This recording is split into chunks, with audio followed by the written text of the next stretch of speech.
I woke up in the middle of the night to the sound of my friends laughing and talking. I rolled over in my sleeping bag and smiled, content to drift back off to sleep. But then I realized something was wrong. The laughter and talking were coming from outside my tent. I sat up and unzipped the door of my tent. I peered out into the darkness, but I couldn't see anything. "Guys," I called out, "are you out there?" There was no answer. I got out of my tent and walked over to the campfire. The fire was still burning, but there was no one around it. I started to panic. Where were my friends? I called out their names again, but there was no answer. I searched the campsite, but my friends were nowhere to be found. I was all alone. I didn't know what to do. I was scared, and I didn't know what to think.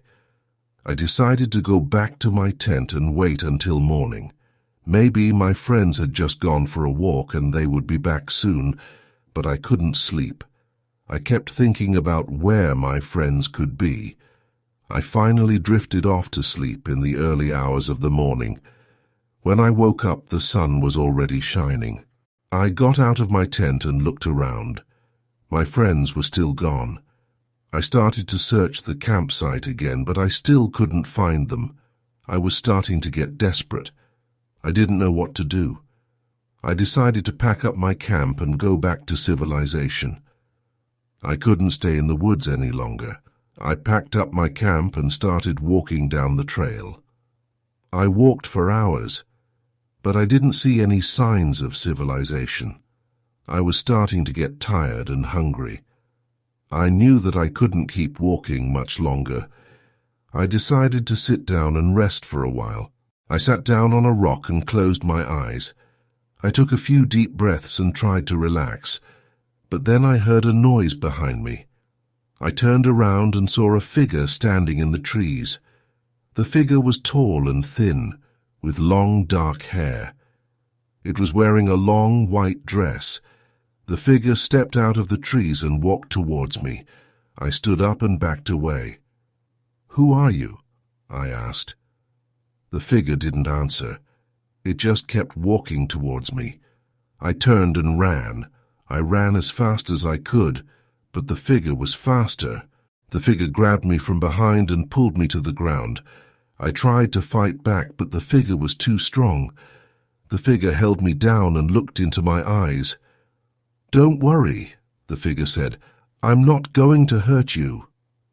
The figure's eyes were black and empty. I was terrified. I didn't know what to do. The figure leaned in and whispered in my ear. "Your friends are safe," the figure said, "but they're not coming back." The figure stood up and walked away. I lay on the ground, frozen with fear. I didn't know what to think. What had just happened? I slowly got to my feet and looked around. The figure was gone. I started to walk down the trail again. I didn't know where I was going, but I knew I had to get away from that place. I walked for days before I finally reached civilization. I went to the police and told them what had happened, but they didn't believe me. They said that I was probably just imagining things, but I know what I saw, and I know that my friends are gone. I still have nightmares about the figure in the white dress. Next story. I'm a camper, and I love exploring the wilderness. One day I decided to go on a solo camping trip in a remote area of the woods. I had been hiking for a few hours when I came across a cave. I decided to explore it, even though I knew it was probably not safe. I entered the cave and was immediately struck by the darkness and the damp air. I could hear the sound of water dripping from the ceiling. I took out my flashlight and started to walk deeper into the cave. The cave was narrow and twisting. I had to be careful not to bump my head on the low ceiling. After a while, I came to a fork in the cave. I took the right fork and continued walking. The cave became narrower and narrower. I had to squeeze through some tight passages. I started to feel claustrophobic, but I kept going. Finally, I came to a dead end. The cave was blocked by a pile of rocks. I tried to move the rocks, but they were too heavy. I was trapped. I sat down on the ground and tried to calm myself down. I knew that I needed to conserve my energy. I had no idea how long it would be before I was rescued. I sat there for hours, listening to the sound of water dripping from the ceiling. I started to get thirsty and hungry. I knew that I couldn't last much longer without food and water. I started to hallucinate. I saw visions of my friends and family. I heard their voices calling to me. I knew that I was losing my mind. I closed my eyes and tried to think positive thoughts. I thought about all the things I wanted to do when I got out of the cave. I wanted to see my friends and family again. I wanted to go on more camping trips. I knew that I had to stay strong. I couldn't give up hope.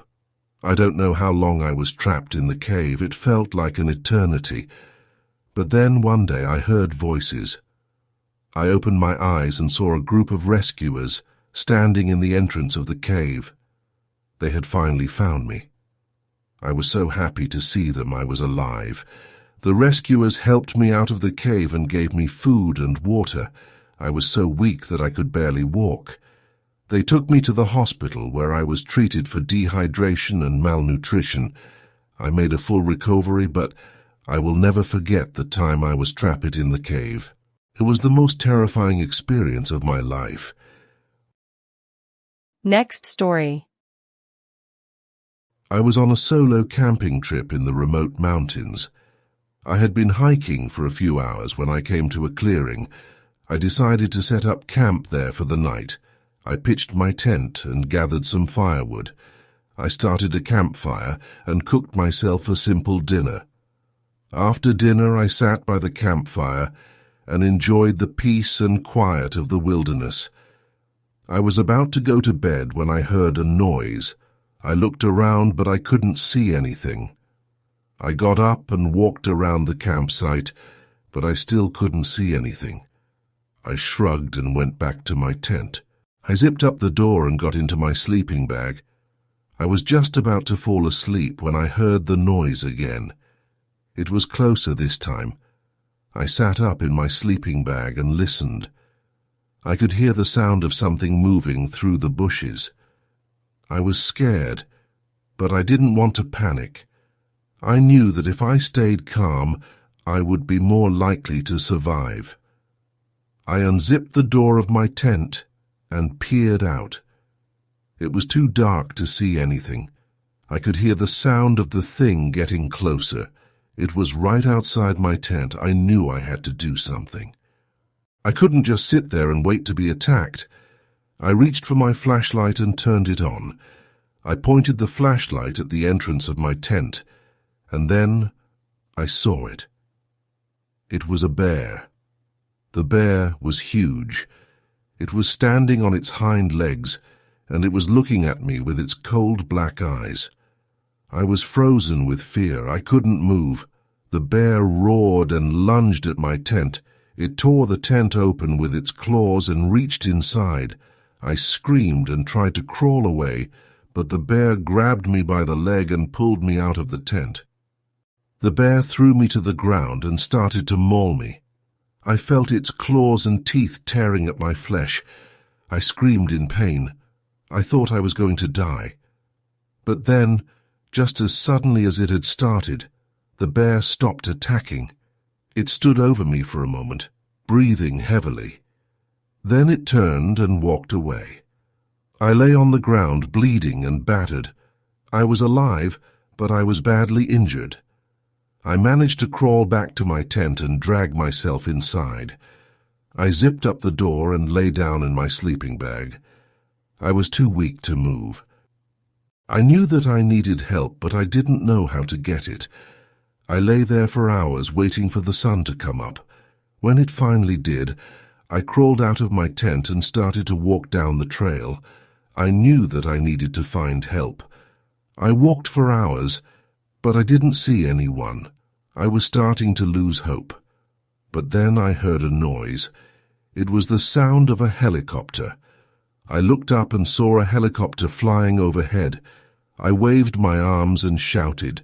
The helicopter saw me and landed nearby. A group of paramedics rushed out of the helicopter and came to my aid. They loaded me onto the helicopter and flew me to the hospital. I spent a few weeks in the hospital recovering from my injuries. I was lucky to be alive. As a huge support, please hit like, subscribe, and maybe share your thought or any experience before going to watch another video. Thank you so much. Have a good day or night, whatever.